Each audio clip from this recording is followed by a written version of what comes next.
भागलपुर में सेवानिवृत्त चौकीदार ने दिया 1 दिवसीय धरना। मांगों को लेकर विधानसभा का घेराव करेंगे चौकीदार। मांगे नहीं हुई पूरी तो आंदोलन होगा उग्र।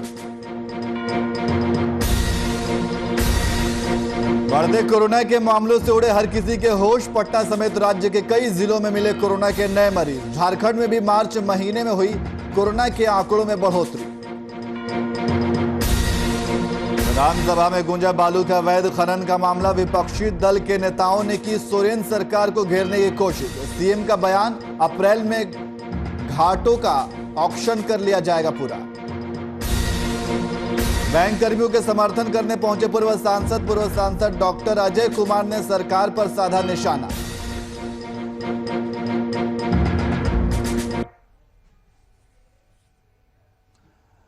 नमस्कार, मैं नियाज खान और आप देख रहे हैं वीआईपी न्यूज। अब सीधे रुख करते हैं खबरों की ओर। रांची नगर निगम क्षेत्र के कई वार्ड में गर्मी आने से पहले ही पेयजल की समस्या पैदा हो गई है। नगर निगम इलाके के 5 से ज्यादा वार्ड में बोरवेल और कुएं भी अभी सूख चुके हैं। जलस्तर में आ रही गिरावट को देखते हुए नगर निगम की जिम्मेदारियां बढ़ गई हैं। अभी भी निगम की तैयारी अधूरी दिख रही है। पानी पहुंचने के टैंकरों की हालत खस्ता है। किसी के नल गायब हैं तो किसी के टायर पंचर। बावजूद इसके समस्या से निपटने के लिए रांची नगर निगम के मेयर और डिप्टी मेयर लोगों को आश्वासन का घूंट पिलाते नजर आ रहे हैं।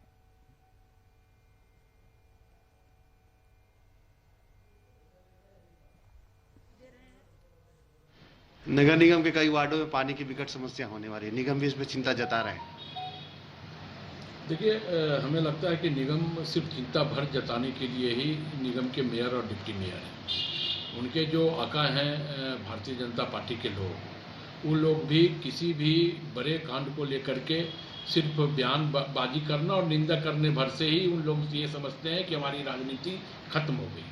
निगम अगर 25 टैंकर खराब हैं, पानी की शहर में हर साल किल्लत होती है। अप्रैल मई जून में लाखों ऐसे परिवार हैं जिनके समक्ष राजधानी में पानी का घोर संकट उत्पन्न होता है। निगम पानी टैंकर के माध्यम से हर एक वर्ष विभिन्न वार्डों में पहुंचाया करता है। इस बार भी पहुंचाएंगे, इसलिए कि पीएचडी का जो रवैया है, जो पेयजल विभाग का रवैया, जो जुडको का रवैया, जो एलएनटी का रवैया, मुझे नहीं लगता है कि इन लोग 2-3 वर्षों तक कोई भी पानी पहुंचाने का काम करेंगे। 9 वार्डों में काम होना है। 9 वार्डों में हम सभी जगह पर टैंक बोरिंग के माध्यम से पानी दे रहे हैं। जहाँ जहाँ हम बोरिंग किए हैं, खराब हुआ, उसका रिपेयरिंग के लिए भी पैसा हमने दे चुके हैं। दूसरी बात, पीएचडी के साथ भी हमने बैठक बुलाए। पीएचडी को भी 9 वार्डों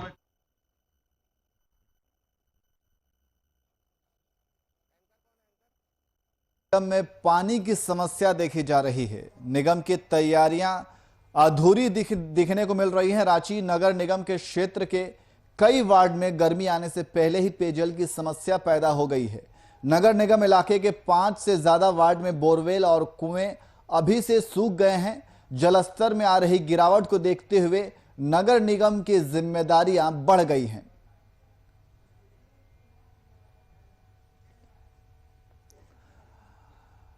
और इसी खबर पर अधिक जानकारी के लिए हमारे संवाददाता शुभम कुमार रांची से हमारे साथ लाइव जुड़ गए हैं। शुभम, जिस तरीके से देखा जा रहा है कि गर्मी आने से पहले ही नगर निगम में पानी की समस्या देखी जा रही है, शुभम। बिल्कुल नियाज, देखिए जिस तरीका से मार्च का शुरुआती महीना है और अप्रैल में अब प्रवेश करने की ओर हम जा रहे हैं, तो गर्मी ने दस्तक बखूबी दे दी है। क्योंकि लॉकडाउन के बाद जो कह सकते हैं कि यातायात सुचारू रूप से चलने लगे थे, उसके बाद कह सकते हैं कि झारखंड में और तमाम राज्यों में गर्मी ने दस्तक दे दी है। और उसके लिए नगर निगम अब अपनी तैयारियां जोरों पर दिखाई दे रहा है। क्योंकि जिस तरीका से नगर निगम की बात करें तो स्वच्छता सर्वेक्षण इसी वर्ष मनाया जाएगा और नगर निगम ने अपनी कमर पूरी तरीका से कस ली है।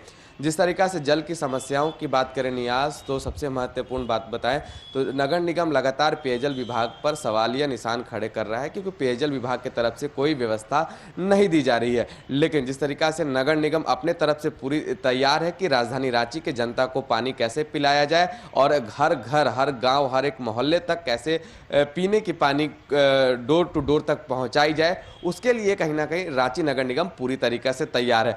अगर बात करें तो रांची राजधानी में 60 पानी के टैंकर उपलब्ध हैं, जिसमें से 25 टैंकरों अभी जो स्थिति है वो बेहद दयनीय है। उसको भी कहीं ना कहीं नगर निगम के द्वारा मरम्मत किया जा रहा है, उसे भी काम लायक बनाकर आम जनता के बीच उसे जल भरी गाड़ी को छोड़ा जाएगा।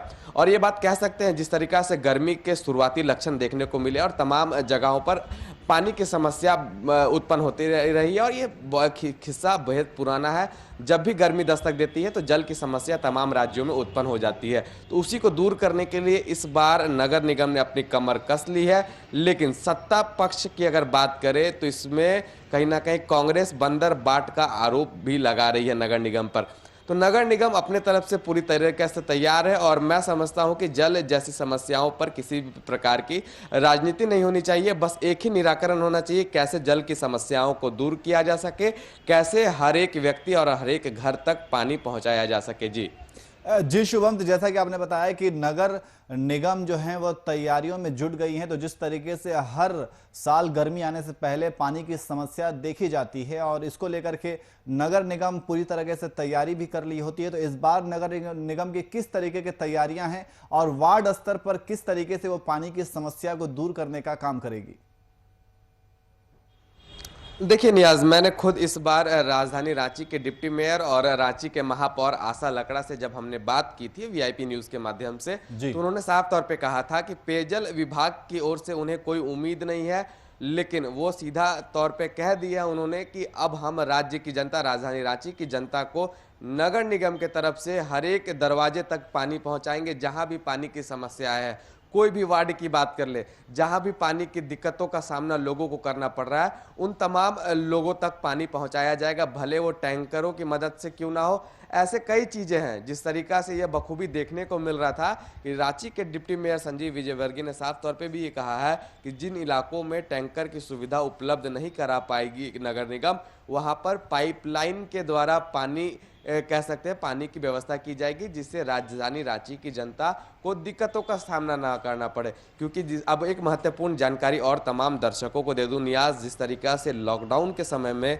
पूरे यातायात ठप हो चुके थे, लोग अपने घरों से नहीं निकल रहे थे, प्रदूषण का माहौल एकदम खत्म हो चुका था और जलस्तर जो था डैम का वो कहीं ना कहीं प्रगति पर दिखाई दे रहा था। और तमाम जलस्तर जो भी डैम है राजधानी रांची के सटे इलाके में और झारखंड में, उनका जो जलस्तर है वो अभी बरकरार है और पानी की मात्रा संपूर्ण रूप से अभी झारखंड में फिलहाल मौजूद है।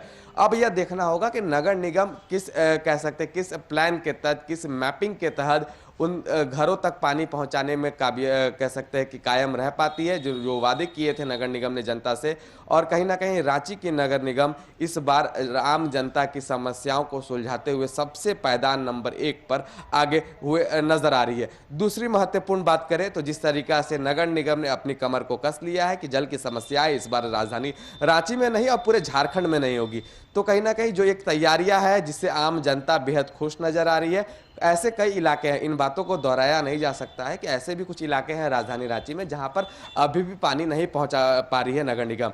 उन्हीं इलाकों में सबसे पहले नगर निगम की तैयारियां हैं कि कैसे जनता के बीच पानियों को पहुंचाया जाए, क्योंकि एक जल ही एक ऐसा माध्यम है कि वो आम दिनचर्या की बात कर ले और आम लोगों की निजी जिंदगी से भी जुड़ा रहता है और एक महत्वपूर्ण योगदान है जल का। और उसी को दूर करने के लिए और उन्हीं समस्याओं को दूर करने के लिए नगर निगम पूरी तरीका से राजधानी रांची की तैयार है। जी शुभम, जिस तरीके से आपने बताया कि नगर निगम पूरी तरीके से तैयार है ताकि पानी की समस्या को दूर किया जा सके, वहीं दूसरी तरफ आपने ये भी कहा कि विपक्ष जो है वो नगर निगम में कह सकते हैं कि जिस तरीके से आरोप हमेशा लगाता रहा है विपक्ष नगर निगम को लेकर के कि उसके जो इंतज़ाम है बंदरबाट को लेकर के आरोप लगाता रहा है और ऐसे में लोगों को समस्याएं भी आ रही हैं, तो इन समस्याओं को देखते हुए क्या विपक्ष का जो आरोप है वो कितना सही लगता है? देखिए विपक्ष जो अगर हम बात करें इस मुद्दे को लेकर तो इसमें सत्ता पक्ष के प्रवक्ता राकेश सिन्हा ने नगर निगम के कार्यशैली पर सवाल खड़े किए, लेकिन जिस तरीका से झारखंड में भारतीय जनता पार्टी विपक्ष में और मौजूदा सरकार हेमंत सोरेन की सरकार है और सदन में भी कहीं ना कहीं पेयजल विभाग के ऊपर सवालिया निशान लगातार उठते रहे हैं और लगातार भारतीय जनता पार्टी की ओर से हेमंत सरकार को घेरने का प्रयास किया जा रहा है। लेकिन सवाल यह है कि अगर जल जैसी समस्याओं पर भी झारखंड में अगर राजनीति होती है तो क्या जल जैसी समस्याओं पर राजनीति करके जल की समस्याओं को दूर किया जा सकता है? ऐसे तमाम सवाल है। अगर जल जैसे समस्याओं पर राजनीति फिर से शुरू होने लगी तो आम जनता इसमें कहीं ना कहीं पिसती हुई नजर आएगी और आम जनता की परेशानियां इसमें बढ़ती हुई नजर आएगी। लेकिन नगर निगम इन बातों पर ध्यान कह सकते हैं बिना ध्यान देते हुए नगर निगम हम यहाँ पे रोकना चाहेंगे। दर्शकों को बता दें कि सदन में हंगामे को लेकर के विपक्ष के नेता तेजस्वी यादव प्रेस कॉन्फ्रेंस कर रहे हैं। आइए आपको सुनाते हैं। के बाद जो है वो उनके घर पे जाते हैं और उनके घर पे बूढ़े माँ बाप वो रहते हैं, वहाँ उनको धमकी दी गई। हमको सूचना तुरंत अमरेंद्र के भाई ने दिया और हमने वहाँ तात्कालीन ही उस समय वहाँ मुजफ्फरपुर के एसपी से इस घटना का जिक्र किया और सुरक्षा प्रदान करने की मांग की। पिछले प्रेस कॉन्फ्रेंस में भी हमने कहा था कि सुरक्षा दी जाए, कुछ भी हो सकता है।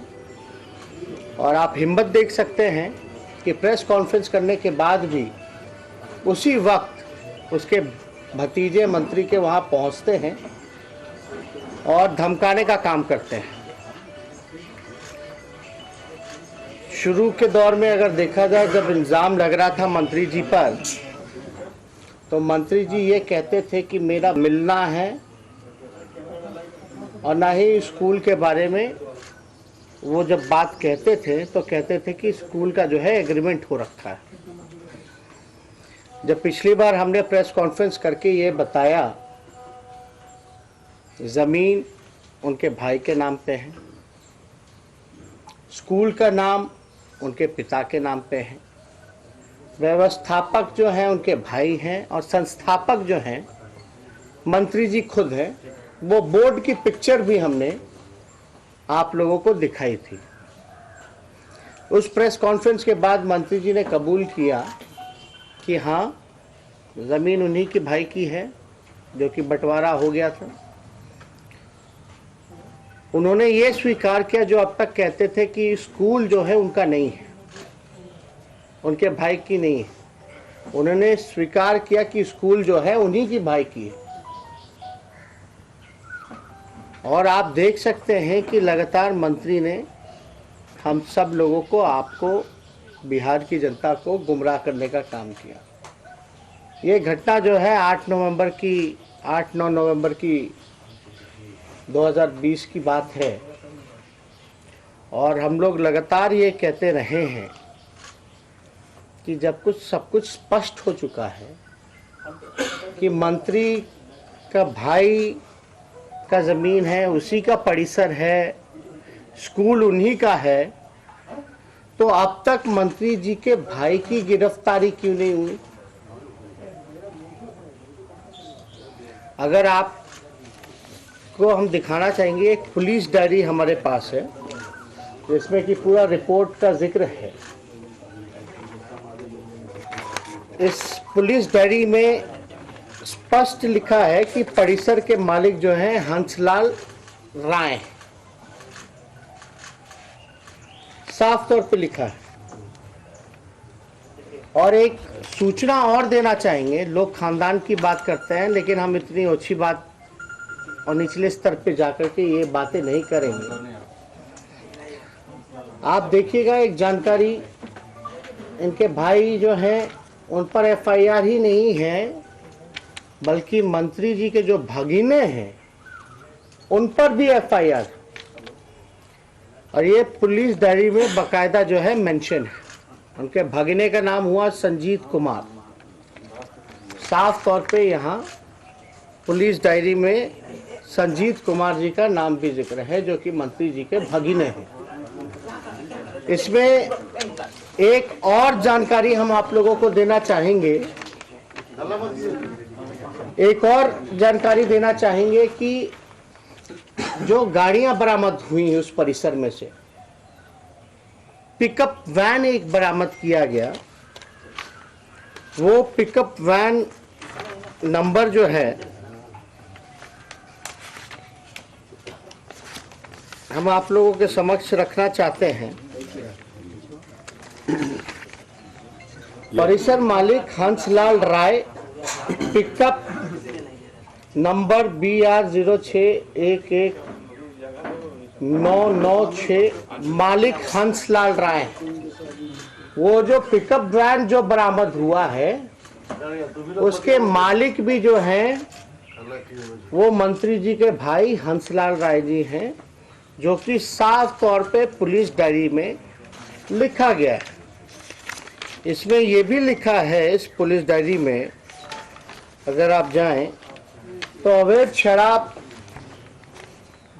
इस तरह के अवैध शराब का व्यापार करना व खरीद बिक्री करना एक संगीन अपराध है एवं परिषद मालिक हंसलाल राय के परिषद को विविधित सील किया जाता है।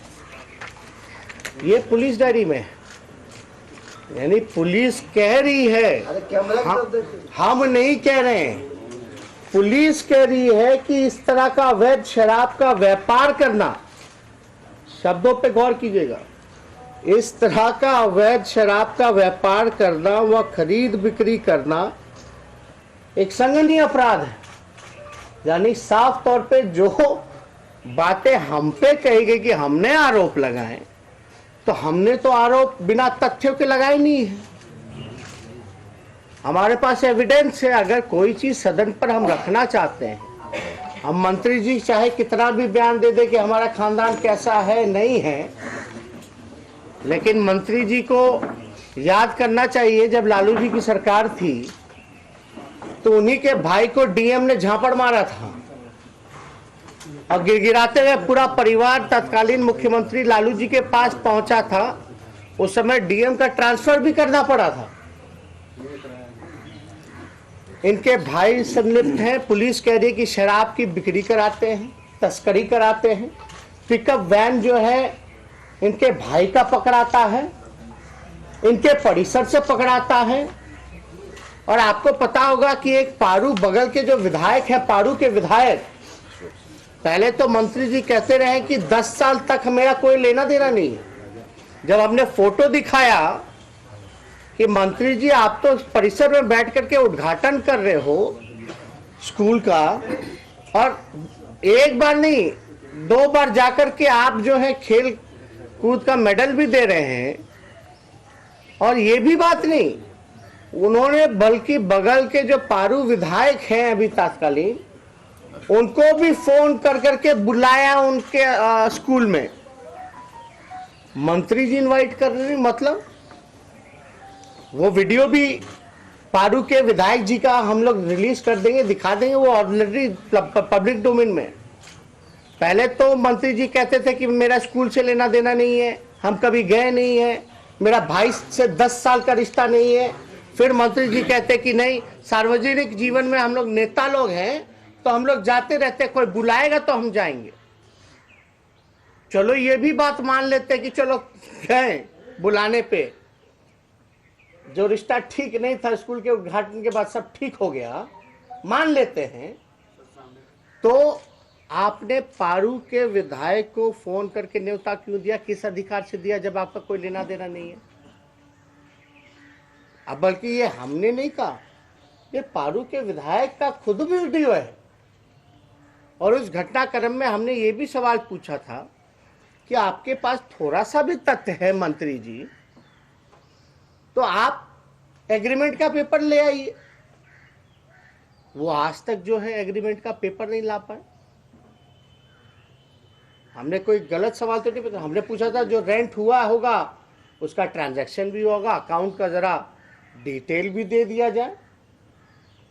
और उसके लड़के ने, सॉरी अमरिंदर के भाई ने ये भी उस प्रेस कॉन्फ्रेंस में कहा था, क्या कहा था कि अमरिंदर ने ही पुलिस को फोन करके बुलाया। अब जिसने फोन करके पुलिस को बुलाया वही जेल में है। अब मंत्री जी के भाई भागिने जो हैं वो बाहर हैं। घटना कब की है? नवंबर की है। आज नवंबर, दिसंबर, जनवरी, फरवरी, मार्च, लगभग जो है 5वां महीना खत्म होने जा रहा है और 5 महीने में भी मंत्री की भाई की गिरफ्तारी नहीं होती है। मंत्री जो है खुद और विधायकों को फोन करके बुलाता है शामिल होने स्कूल के उद्घाटन में, या और किसी चीज को लेकर के बुलाया होगा स्कूल में। तो हम तो साफ तौर पे एविडेंस रख रहे। हमारे पास जब भी हम बात करते हैं तो बिना तथ्यों के, बिना कोई डॉक्यूमेंट के तो हमने बात नहीं की है, कोई आरोप नहीं लगाया है। लेकिन मंत्री जी ने जितनी बार भी सफाई दी है, एक भी कागज का टुकड़ा दिखाया है? एक भी कागज? केवल और केवल अब भाषण। उनके भाई ने कहा था कि पुलिस को अमरिंदर ने बुलाया, तो हमने ये भी मांग की थी जरा सीडीआर का रिपोर्ट निकालो, कि उसके भाई का भी निकालो, थाने का भी निकालो कि फोन गया था कि नहीं गया था। अब हम मांग करते हैं कि उनके भाई थाने का तो निकालो ही निकालो, साथ में सीडीआर जो है मंत्री के भाई का भी निकालो कि अमरिंदर ने मंत्री को, जिसका परिसर है, उसको सूचना दिया कि नहीं दिया। उसने उसको भी फोन किया लेकिन फोन उठाया नहीं था मंत्री जी के भाई ने। मंत्री जी के भाई का सीडीआर निकाला जाए, और हम तो चाहेंगे कि मंत्री जी का भी फोन का सीडीआर निकाला जाए, पता चल जाएगा भाई से कितना अच्छा रिश्ता है कि नहीं है। तो हमारी मांग पे मुख्यमंत्री खामोश बैठे रहते हैं। आप बताइए, मंत्रिमंडल उनका है, होम डिपार्टमेंट उनका है, और मुख्यमंत्री जो है मुंह में दही जमा करके कल सारा तमाशा देखते रहे। कितनी अशोभनीय घटना, वो भी तब जब गृह डिपार्टमेंट की मांग पे चर्चा चल रही है। हमको सदन में इन डॉक्यूमेंट को रखने नहीं दिया गया, पूरी बात नहीं कही गई। एक स्ट्रैटेजी के तहत जो है बाद में आइएगा, कमरे में आइएगा। ये कमरे में क्यों आए भाई? अगर हम गलत बोलेंगे हम पे कार्रवाई करो। मानहानि का मुकदमा करना जल्दी थोड़ा कर दीजिए। मेरा अधिकार बनता है सदन के पटल पे बिहार की जनता को अवगत कराना कि हकीकत कैसे चल रहा है। बात बात पे बिहार के डिप्टी चीफ मिनिस्टर वो स्पीकर को गाइड कर रहे हैं, आसन को गाइड कर रहे हैं। एक मंत्री जो है मुक्का दिखा रहे हैं, एक मंत्री जो है फरिया लेंगे खानदान पे आ जाते हैं, और मुख्यमंत्री वहीं बैठ के सारा तमाशा देखते हैं। ये तो पूरी तरीके से लोकतंत्र की हत्या है।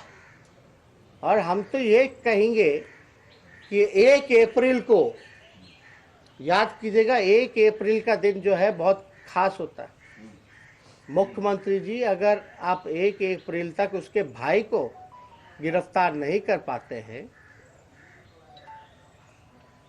तो आप एक काम कीजिए, 1 अप्रैल का दिन बहुत खास है। मुख्यमंत्री जी को सुझाव देंगे, अगर वो असमर्थ हैं मंत्री को बर्खास्त करने में और मंत्री के भाई और भगिनी को गिरफ्तार करवाने में, तो मुख्यमंत्री जी को 1 अप्रैल का दिन खास इसलिए है कि 1 अप्रैल के दिन ही मद्य निषेध कानून को लागू किया गया था, और 2021 में वो 5 साल 1 अप्रैल को हो जाएगा। तो 1 अप्रैल तक अगर गिरफ्तार नहीं कर पाते हैं तो हम चाहेंगे कि मुख्यमंत्री जी एक ठेका जो है सीएम हाउस में खोल लें, और एक और ठेके जो है मंत्रियों के आवास में खुलवा दें। इससे अवैध शराब की तस्करी नहीं होगी, आपको मंत्रियों को जो है बर्खास्त करने की ज़रूरत नहीं होगी, और गांधी जी भी बड़ा प्रसन्न हो रहे होंगे आपके इस करतूत को देख करके। बापू का बार बार जिक्र करने वाले, मद्य निषेध को लेकर के जिक्र करने वाले, सुशासन की बात करने वाले, ना बचाते हैं ना फंसाते हैं की बात करने वाले, न्याय के साथ विकास करने वाले की जो बातें हैं आप जरा सुन लीजिए। मेरा तो सुझाव होगा कि जरा 1 अप्रैल तक नहीं गिरफ्तार कर पाता है मुख्यमंत्री, नहीं कर सकते हैं तो आप जरा दुकान खुलवा लीजिए। क्या स्थिति बनी हुई है। अब जिसका भाई 5 महीने से मंत्री का भाई क्यों नहीं गिरफ्तार हुआ? क्योंकि वो मंत्री का भाई। एक तरफ गरीब को फांसी पे सजा हो रही है, कई लोगों का बिना ट्रायल जो है वो केस चल रहा है, लेकिन मंत्री के भाई गिरफ्तार हो ही नहीं सकते। शराबबंदी कानून को लेकर के तो करियर जो है वो पकड़े जा रहे हैं छोटे मोटे, लेकिन मेन सप्लायर क्यों नहीं पकड़ा जा रहा? क्या कार्रवाई की गई? इनके एक गुंडे विधायक हैं, वो हत्या कर देते हैं। जिसकी हत्या होती है उनकी बीवी हमारे साथ बैठ करके प्रेस कॉन्फ्रेंस करके सारी सच्चाई बताती है, कोई कार्रवाई नहीं की जाती। इनके मंत्री जो हैं झूमते रहते हैं, ठुमका लगाते रहते हैं शराब के नशे में, कोई कार्रवाई नहीं होती है। मंत्री जो है तस्करी कराता है, उसका भाई भगना सब इसमें इन्वॉल्व है, कोई कार्रवाई नहीं की जाती है। थाना खुला कि नहीं खुला? बताएं जरा क्या चल रहा है, क्या कार्रवाई की जा रही है? उल्टा सदन के अंदर लोकतंत्र के मंदिर पर विपक्ष के नेता को मुक्का दिखाया जाता है, अभद्र टिप्पणियां की जाती है, बोलने से रोका जाता है, और डिप्टी सीएम ताली टिपा रहे हैं। ये घटना कितना अशोभनीय है। अब बताइए मेरे पास कौन सा प्लेटफॉर्म? मेरे पास तो इस सदन ही है एक प्लेटफॉर्म जहां हमको अधिकार है कि अपनी बात को हम रख सकते हैं, और हम हर एक चीज जो है बिना हमको सब किसी का चरित्र हनन करने का हमको शौक नहीं है। हम बेकार की फालतू बातें नहीं करते। बिना एविडेंस के, बिना तथ्यों के हम किसी पे आरोप नहीं लगाते जब तक हम खुद से देख ना लें। मानहानि का मुकदमा करेंगे, मानहानि का मुकदमा करेंगे, अब तक कर ही नहीं रहे मानहानि का मुकदमा। जरा जल्दी कर दे, हम भी इंतजार में हैं। उसका जवाब देने के लिए हम इच्छुक हैं, लेकिन उससे पहले मुख्यमंत्री क्या कर रहे हैं भाई? ये किस बात के मुख्यमंत्री हैं? किस बात के गृह मंत्री हैं? कहीं कुछ नहीं। इसलिए ये बड़ा शर्मनाक घटना है, और एक तरह से सरकार के लोग डिफेंड कर रहे हैं। अद्भुत तो तब ये लगता है कि सरकार के लोग डिफेंड कर रहे हैं। अगर 66% मंत्री दागी हैं तो दागी हैं, जो कि कई सर्वे एजेंसी द्वारा हमको जानकारी मिली, डॉक्यूमेंट द्वारा, उनके एफिडेविट द्वारा जानकारी मिली। तो आप नेता प्रतिपक्ष तेजस्वी यादव को सुन रहे थे, जिसमें उन्होंने मंत्री के भाई की गिरफ्तारी की भी मांग की है और तमाम तरह के आरोप भी लगाए हैं। फिलहाल बुलेटिन में इतना ही। देश और दुनिया के तमाम खबरों के लिए देखते रहिए VIP न्यूज। नमस्कार।